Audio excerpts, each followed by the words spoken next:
Hello सो नमस्कार। एक बार फिर से स्वागत है आपका चाणक्य ग्रुप ऑफ इकोनॉमिक्स में। तो उम्मीद है आपकी लेवल ऑफ प्रिपरेशन अच्छी चल रही होगी अपकमिंग एग्जाम के लिए। बहुत सारे एग्जाम अभी वेटिंग पे है। यूजीसी नेट का दिसंबर में है, अभी नोटिफिकेशन वगैरह आ जाएगा। उसके बाद एचपीएससी का जो एग्जाम है, डेट आ चुकी है पीजीटी इकोनॉमिक्स की। और उसके बाद असिस्टेंट प्रोफेसर जो एचपीएससी का है उसकी भी डेट अभी आनी बाकी है। बाकी जो उड़ीसा पीएससी की तैयारी कर रहे हैं या फिर उड़ीसा ओपीएससी पीजीटी की तैयारी कर रहे हैं उसकी भी डेट आ चुकी है। 29 अगस्त को एग्जाम है। तो अपकमिंग एग्जाम के लिए एक और इम्पोर्टेंट टॉपिक अपने नोट्स में ऐड कर लीजिएगा। आज का जो टॉपिक है वो है यूनियन बजट 2024-25 में से इंपॉर्टेंट जो एमसीक्यूज है सिलेक्टेड, ठीक है, उसकी तैयारी कर लीजिए। फटाफट से जुड़ जाइए और फटाफट से इसमें जितने भी इंपॉर्टेंट कॉन्सेप्ट हैं, ठीक है, आप वो नोट डाउन करना शुरू कर दीजिए। जो जो आपको पता नहीं है, वो जो आपको पता है वो तो ऑलरेडी आपको पता ही है। देखिएगा कि कितने आपके इसमें से करेक्ट आंसर्स होते हैं। अप्रोक्स ये 35 तक क्वेश्चन है। 30 to 35 के बीच में ये क्वेश्चन है एमसीक्यूज। उसमें अपडेटेड क्वेश्चन, ठीक है, कुछ क्वेश्चन हमने ऐसे ऐड किए हैं जो बजट से रिलेटेड है, वो लास्ट में हम डिस्कस करेंगे, जो कॉमन क्वेश्चन है। चलिए, अगर आपने ये दो वीडियोस देखे थे तो आपको ये आंसर देने में कोई प्रॉब्लम नहीं होगी, क्योंकि इन्हीं में से जो इकोनॉमिक सर्वे है, ठीक है, एक तो ये हाइलाइट्स ऑफ यूनियन बजट, इसी में से क्वेश्चंस आपके हमेशा आते हैं। तो इसको अगर नहीं आपने देखा एक बार वॉच कर लीजिएगा। और इकोनॉमिक सर्वे से भी क्वेश्चन आपके बन जाते हैं। तो ये इकोनॉमिक सर्वे और यूनियन बजट, अब ऐसी दुविधा में मत रहिएगा कि लास्ट ईयर वाला पूछेगा। रेयरेस्ट चांस है कि लास्ट ईयर वाला पूछे। अभी चांसेस ये है कि करंट जो बजट आया था उसमें से पूछने के, ठीक है। इंतरिम बजट में हमेशा क्वेश्चन ना के बराबर पूछता है। तो जो फुल बजट है उसमें से क्वेश्चन आता है, तो ये फुल बजट ही है, ठीक।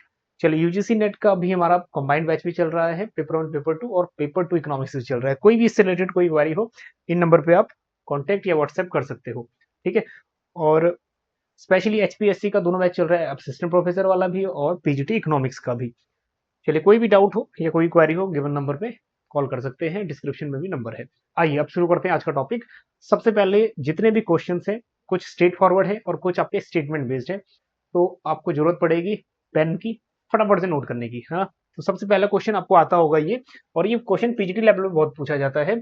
Finance minister Nirmala Sitharaman broke former prime minister Morarji Desai record. Morarji Desai का ये रिकॉर्ड था कि उन्होंने मैक्सिमम टाइम 10 बार बजट पेश किया था। बट हाँ, कंसिक्यूटिव मतलब लगातार उन्होंने कितनी बार, 6 बार बजट पेश किया था। तो निर्मला सीतारमन का ये कौन सा बजट है इस बार जो फुल फ्लैज बजट था, वो था हमारा 7th, ठीक है, ये नोट कर लीजिएगा।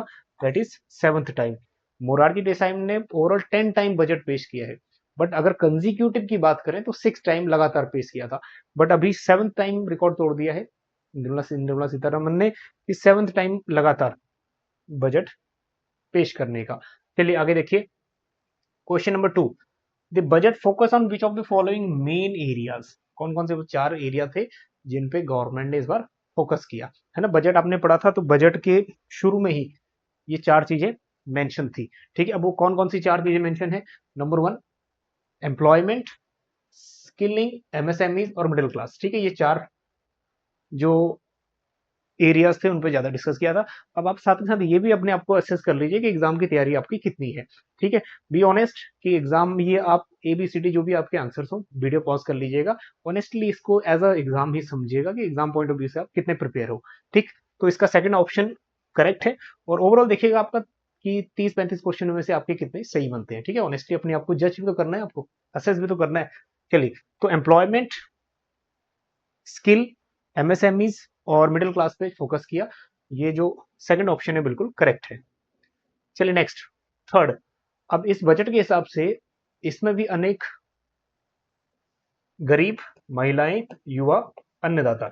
इसमें कह रहा है which how many of the options given above are four major caste. 4 major caste भी इस बार डिस्कस किए। वो मेजर कास्ट कौन कौन से हैं ये पूछ रहा है, ठीक है।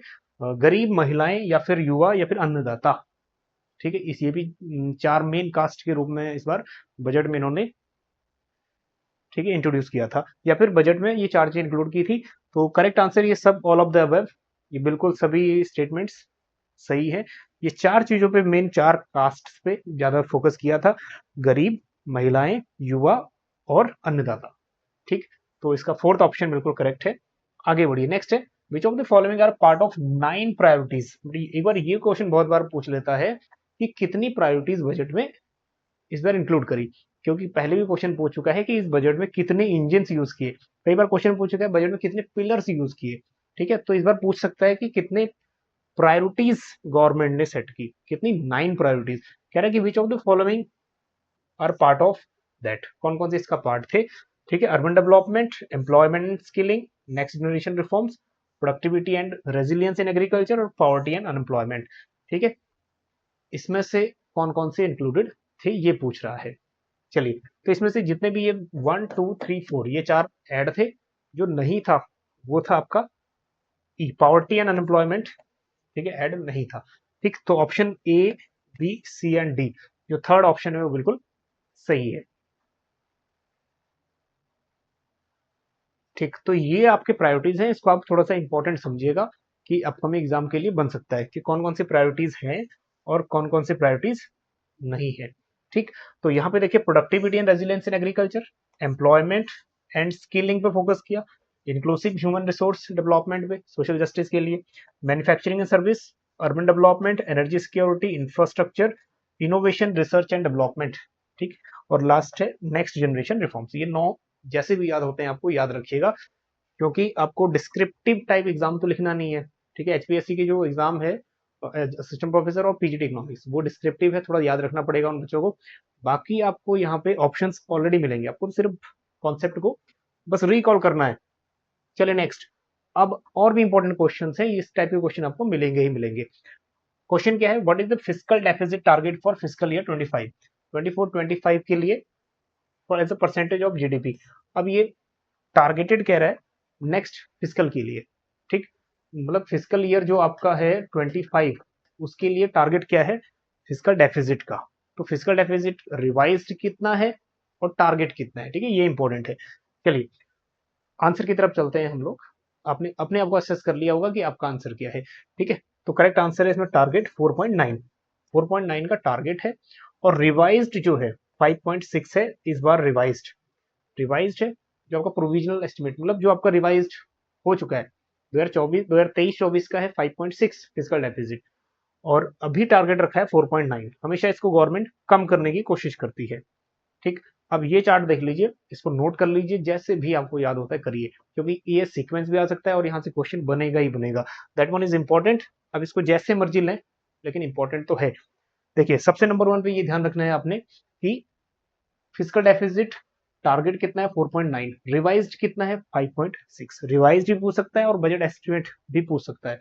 नेक्स्ट 1.8 है आपका revenue deficit, 2.6 actual. Next primary deficit 2 actual और 1.4 टारगेट, और इफेक्टिव रिवेन्यू डेफिसिट 1.6 है अभी, और टारगेट रखा है 0.6 का। ये जैसे भी इसको आप करना है स्क्रीनशॉट ले लीजिए, नोट करिएगा जरूर, क्योंकि इस टाइप के क्वेश्चन आपके बनेंगे। चलिए एक और क्वेश्चन, इस टाइप के क्वेश्चन भी आपको एग्जाम में मिलेंगे, है ना, यूजीसी भी इस टाइप के क्वेश्चन पूछता है। अब इसमें पूछा है which of the following deficit of government budget estimates for fiscal year 25 in ascending order. Ascending order में लगाइए, मतलब बढ़ते हुए क्रम में लगाइए। चलिए थोड़ा बहुत टाइम देते हैं आपको। 4 इंडिकेटर है fiscal deficit, revenue deficit, effective revenue deficit और प्राइमरी डेफिसिट। इनका सीक्वेंस क्या है इंक्रीजिंग ऑर्डर में। ठीक, तो वीडियो पॉज करने की शायद जरूरत पड़ेगी यहाँ पे। आइए सीधा चलते हैं आंसर की तरफ। तो सबसे पहले सबसे ज्यादा उसकी बात करते हैं, 4.9 का टारगेट रखा है फिस्कल डेफिसिट का। ठीक है, और फिर उसके बाद है रिवेन्यू 1.8, और उसके बाद है प्राइमरी डेफिसिट 1.4 और इफेक्टिव रिवेन्यू डेफिसिट 0.6। ठीक, तो सबसे कम है इफेक्टिव रिवेन्यू डेफिसिट सी, फिर है प्राइमरी डेफिसिट, फिर है रिवेन्यू डेफिसिट एंड फिर है फिस्कल डेफिसिट। ठीक है, तो right C D A B, C D A B. चलिए, तो जितने भी आंसर्स हैं ये ऐसे इस टाइप के क्वेश्चंस आपके बनेंगे ही बनेंगे। ठीक है, आगे बढ़िए।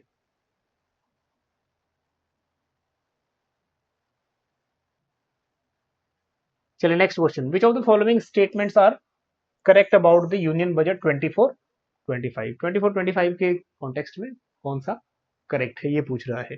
चलिए नेक्स्ट है, new 12 new industrial hubs will be build in country. नए 12 इंडस्ट्रियल हब्स बनेंगे, पहला। दूसरा स्टेटमेंट है मुद्रा लोन्स के लिए जो लिमिट है वो 10 लाख से 20 लाख कर दी गई है। तीसरी है 5 crore youth will provided internship in 1000 top companies, ठीक है। तो ये कौन कौन से स्टेटमेंट इनमें से बिल्कुल सही है, कौन से गलत है, सीधा राइट आंसर की तरफ चलते हैं। स्टेटमेंट 1 बिल्कुल करेक्ट है, स्टेटमेंट 2 भी करेक्ट है, स्टेटमेंट 3 भी बिल्कुल करेक्ट हो जाता अगर यहाँ 500 कंपनीज फॉर इंटर्नशिप होता। इंटर्नशिप के लिए 500 कंपनीज है टॉप, बट यहाँ 1000 है, तो ये स्टेटमेंट गलत है, ठीक है। ए एंड बी करेक्ट है, so that is A and B both, third option correct है, ठीक। तो ये बजट ट्रेडर्स के लिए स्पेशली इन बातों की पॉइंट्स, ठीक है, आप नोट कर लीजिएगा। तो टॉप 500 कंपनीज की बात कही। चलिए next, how many youth are targeted for skilling under the new centre sponsored scheme. Skilling के अंडर कितने यूथ एम्प्लॉयमेंट की बात की गई है, ठीक है, स्किलिंग। सो इसमें डायरेक्टली आंसर की तरफ चलते हैं। The right answer is 20 lakh youth, ठीक है, स्किलिंग प्रोग्राम के अंदर। चलिए next, what is the total allocation for agriculture and allied sector. एक बात बिल्कुल ध्यान में रखिएगा, डिफरेंट सेक्टर वाइज इनका अलोकेशन कर लीजिएगा, क्योंकि वो बहुत इंपॉर्टेंट बन जाता है different sector wise allocation. UGC तो जानबूझ के डिफरेंट डिफरेंट सेक्टर से पूछता है ये क्वेश्चन, ठीक। तो इस बार एग्रीकल्चर के लिए रखा हुआ है 1.52 लाख करोड़ का बजट अलोकेशन फॉर एग्रीकल्चर। चलिए next, how many high yielding variety climate resilient crops to be released. अब इस बार एक और चीज, high yielding and climate resilience crop varieties, ठीक है, कितनी वैरायटीज यहाँ पे डिस्कस की गई। तो टोटल है आपका 109 वैरायटीज, ठीक। चलिए तो 109 करेक्ट है। अब आगे बढ़ते हैं। Next, how many bio input resource centre are to be establish. Bio input centres कितने खोलने की बात की गई है, ठीक है, इस बजट में, ठीक। राइट आंसर पे चलते हैं, that is 10,000 total centres, bio input resource centres, ठीक। चलिए आगे बढ़ते हैं। Next question, what is the limit for मुद्रा लोन्स। मुद्रा लोन्स के लिए लिमिट कितनी की गई है तरुण कैटेगरी के लिए। अभी ये क्वेश्चन उससे पहले भी आ चुका था, बस वही क्वेश्चन है, ठीक। चलिए तो इसमें भी वही, दैट इज 20 लाख कर दी गई है, पहले थी 10 लाख। चलिए next, question number 13। Question number 13 कह रहा है, how much financial support is to be allocated for Andhra Pradesh. Andhra Pradesh और बिहार दो ऐसे स्टेट थे जिन्होंने गवर्नमेंट बनाने में मदद की थी, सेंट्रल गवर्नमेंट की, ठीक है। तो इसीलिए दो स्पेशल पैकेज का भी अनाउंस हुआ, एक बिहार के लिए, एक आंध्र प्रदेश के लिए। तो इसमें ये कह रहा है कि how many financial support allocation for Andhra Pradesh के लिए, reorganisational act in current financial year के लिए आंध्र प्रदेश के खाते में, ठीक है, कितनी हेल्प मिली। तो आंध्र प्रदेश को मिला टोटल हेल्प 15,000 करोड़ का, ठीक है, और वही 41,000 करोड़ का हेल्प मिला बिहार को, ठीक है। तो ये भी देख लीजिएगा, इंपॉर्टेंट है। आइए आगे बढ़ते हैं। Which policy to be formulated for electricity storage project. Electricity storage project के तहत कौन सी पॉलिसी की बात की गई है, ठीक। So solar energy, wind energy policy, hydro energy policy and pumped storage policy, ये राइट आंसर है, दैट वन इज इंपॉर्टेंट, ठीक है। इलेक्ट्रिसिटी के स्टोरेज के लिए पम्प्ड स्टोरेज पॉलिसी।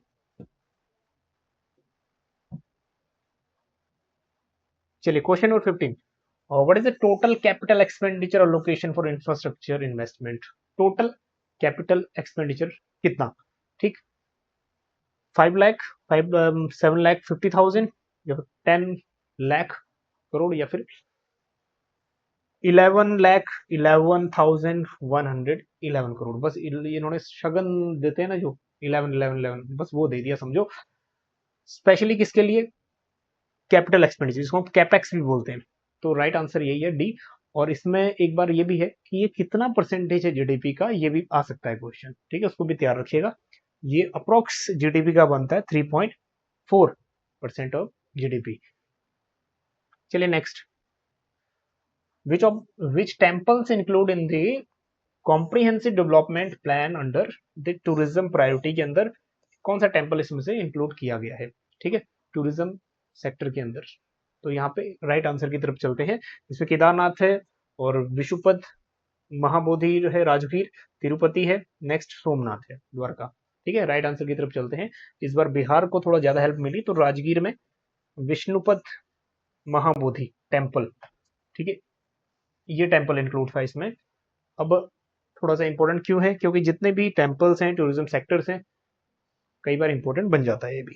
ठीक, तो सेकंड ऑप्शन इसमें करेक्ट है। Next question number 17। हाँ जी, क्या कह रहा है? What is the name of the unique identification number for all lands proposed under the next generation? Unique identification number for land records.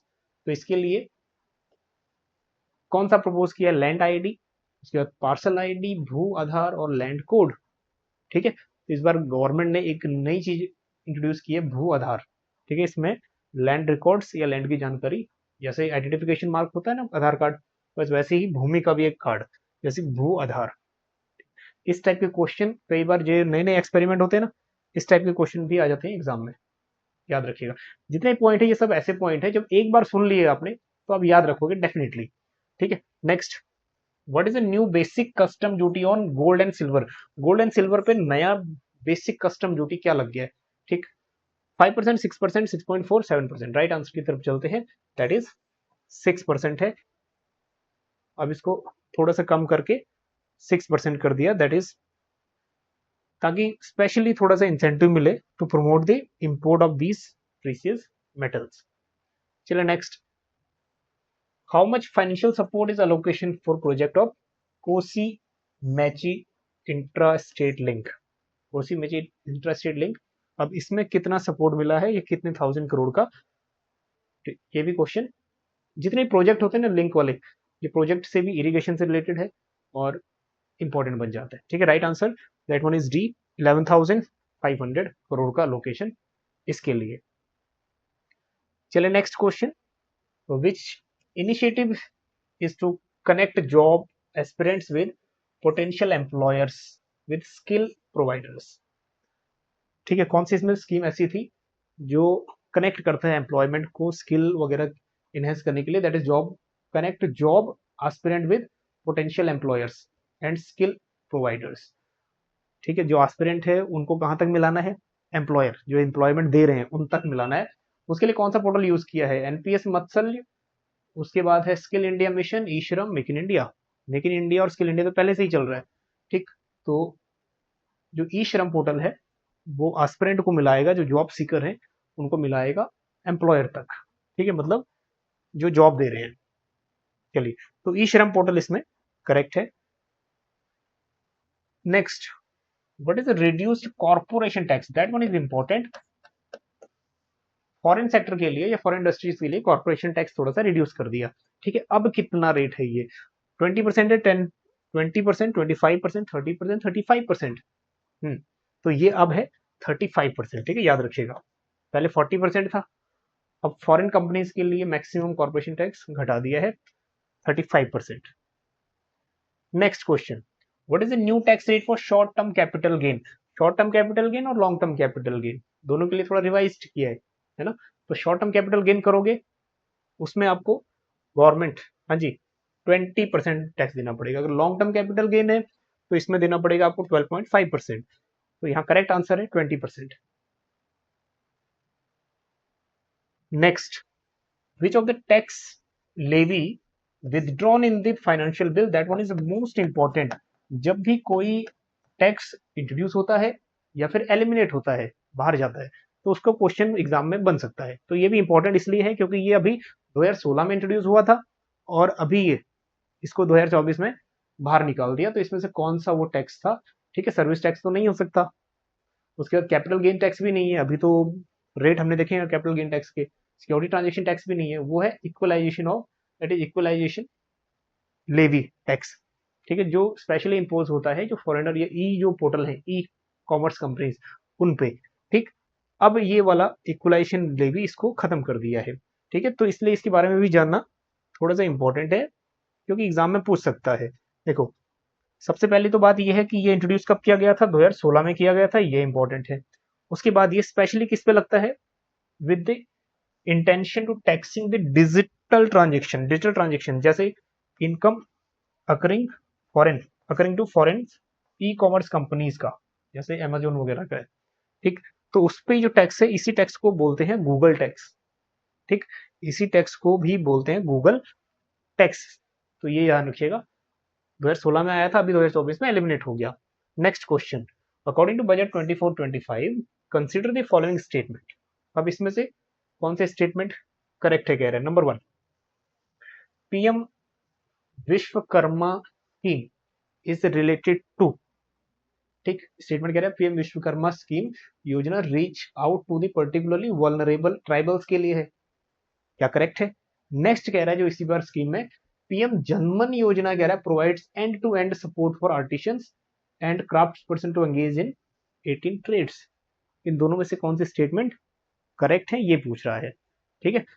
Option आपके साथ में है, थोड़ा एनालिसिस करिए और उसके बाद आप आंसर दे पाओगे। चलिए, जो पीएम विश्वकर्मा स्कीम है ये स्पेशली जुड़ा हुआ है end to end support for artisans, craft persons, ठीक है, एंगेज इन 18 ट्रेड एरियाज। तो ये गलत हो गया क्योंकि ये इससे जुड़ा हुआ है। और जो पीएम जनमन है ये specially vulnerable and tribal group से जुड़ा हुआ है, तो ये भी यहाँ गलत हो गया, ये इंटरचेंज है, ऊपर नीचे कर दिया, ठीक है। तो यहाँ पे जो करेक्ट आंसर है नीदर 1 और नॉट 2, दोनों में से कोई सही नहीं है। चलिए next question number 25, which scheme will be launched for the development of Bihar, Jharkhand, Bengal and Odisha and Andhra Pradesh, ठीक है, इन 4-5 स्टेटों को इसके लिए इस योजना है, वो कौन सी योजना है, ठीक है, उसको ध्यान में रखो। हाँ जी, पूर्वोदय सक्सेस स्कीम, सूर्योदय या सर्वोदय या फिर ज्ञानोदय। तो यहाँ पे जो पूर्वोदय है, पूर्वोदय जो पूर्वी एरिया है उनके लिए, ठीक है, और ये स्टेट उनमें कवर होते हैं। चलिए next, according to budget 24 which what is the target year for net zero commitment of green energy. हाँ जी, एक बात बिल्कुल श्योर कर लीजिए, क्वेश्चन सस्टेनेबल डेवलपमेंट से आने स्वाभाविक है और आएंगे, चाहे रिटर्न एग्जाम आपका डिस्क्रिप्टिव है, ठीक है, या फिर ऑब्जेक्टिव है। सस्टेनेबल डेवलपमेंट गोल क्योंकि global warming plus global issue है, ठीक है, G20 में भी वो थोड़ा घूमता रहा ये इशू, तो ये इंपॉर्टेंट है, बनेंगे ही यहाँ से क्वेश्चन। इन्वायरमेंटल से रिलेटेड, तो नेट जीरो कमिटमेंट किस ईयर तक किया है, ठीक है, तो वो किया है 2070 तक, 2070 तक। चलिए नेक्स्ट, अब बात कर लेते हैं कुछ ऐसे टॉपिक जो है तो इजी है बट कई बार एग्जाम में पूछ लेता है, बट हमें याद रखना जरूरी है, और इनमें से श्योर है कि इनमें से ये क्वेश्चन आप पहले से जानते होंगे, ठीक है। नंबर 1 क्वेश्चन है, which of the articles of the Indian constitution, ठीक है, is related with annual financial statement. कौन सा आर्टिकल के तहत बजट हम लोग प्रोड्यूस बजट पेश होता है, ठीक, तो इसमें आर्टिकल 112 राइट आंसर की तरफ चलते हैं सीधा ही, ठीक। Next, when was the countries first budget presented by the James Wilson. एक बार ध्यान लीजिएगा, जेम्स विल्सन ने ही फर्स्ट टाइम जो इंडिया में, ठीक है, इनकम टैक्स एक्ट जो पास किया था वो इसी ने किया था, जेम्स विल्सन ने 19 दैट इज 1860 में, ठीक है, जेम्स विल्सन ने। और सबसे बजट भी सबसे पहले 1860 में इंडिया में इन्होंने ही पेश किया, ठीक है, तब ब्रिटिश का टाइम था, सो आंसर 1860 करेक्ट है। नेक्स्ट क्वेश्चन है, who presented the first budget of independent India. Independent India का फर्स्ट बजट किसने पेश किया था, हाँ जी, राइट आंसर की तरफ चलते हैं, वो है R.K. शनमुखम शेट्टी, ठीक है, फर्स्ट टाइम बजट पेश किया। चलिए आगे बढ़िए, नेक्स्ट है the concept of zero based budgeting. ये क्वेश्चन बहुत बार पूछा जा चुका है, पीजीटी लेवल में बहुत आता है, यूजीसी में तो 1-2 बार ही पूछा है, ठीक है। Zero based budgeting was introduced in which year, India में किस ईयर में जीरो बेस्ड बजटिंग इंट्रोड्यूस हुआ था। कई बार क्वेश्चन पूछ लेता है zero based budgeting concept given by whom, ठीक है, थोड़ा कमेंट करेंगे किसने किया था बजट गिवन बाय हुम, कई बार आ जाता है ये, it was given by Peter Pyre, ठीक। अब ये पीटर पायर कॉन्सेप्ट दिया 1970s के टाइम पीरियड में, और इंडिया ने उसको कब यूज किया, बजट 2016-2017 के बजट में इंडिया ने उसको यूज किया, ठीक, 17। नेक्स्ट क्वेश्चन है, which of the finance minister presented the dream budget in 1997, ठीक है। अब ड्रीम बजट इसलिए है क्योंकि इसको इनकम टैक्स मैक्सिमम 40% था, उसको 30% कर दिया। हाँ जी, ड्रीम बजट किस फाइनेंस मिनिस्टर ने पेश किया था? Dream budget. ठीक, आंसर दीजिएगा, हम राइट आंसर की तरफ चलते हैं। चलो ठीक, तो पी चिदम्बरम ऐसे फाइनेंस मिनिस्टर थे जिन्होंने ये ड्रीम बजट दिया था। चलिए नेक्स्ट नेक्स्ट क्वेश्चन, वो presented the black budget in 1957। ठीक है, ब्लैक बजट, टैक्स रेट वगैरह बढ़ा दिए तो इसीलिए को ब्लैक बजट बोला गया 1957 में। वो किसने दिया था? ठीक है, चलिए तो राइट आंसर की तरफ चलते हैं। दैट इज टी कृष्णामाचारी ने दिया ब्लैक बजट, जिसमें टैक्स रेट वगैरह इंक्रीज किए गए थे। चलिए, तो इस पूरे सेशन में से उम्मीद है आपने बहुत सारी चीजें सीखी होंगी और ऐसे पॉइंट्स भी होंगे जो आपने ऐड जरूर किए होंगे। ठीक है, ऑनेस्टली बताना कि कितने क्वेश्चंस आपके सही बने आउट ऑफ 32 क्वेश्चंस। टोटल 32 थे, 32 में से आप देखिएगा, अपने आप को रियल असेस कीजिएगा कि कितने सही थे, और जितने सही नहीं थे कुछ चीजें सीखने को मिली है हमें ना। तो इंपॉर्टेंट चीजें हैं, इसको उम्मीद है कि नोट आपने कर लिया होगा। अब मिलते हैं आपको नेक्स्ट किसी एक रैंडम सेशन के साथ।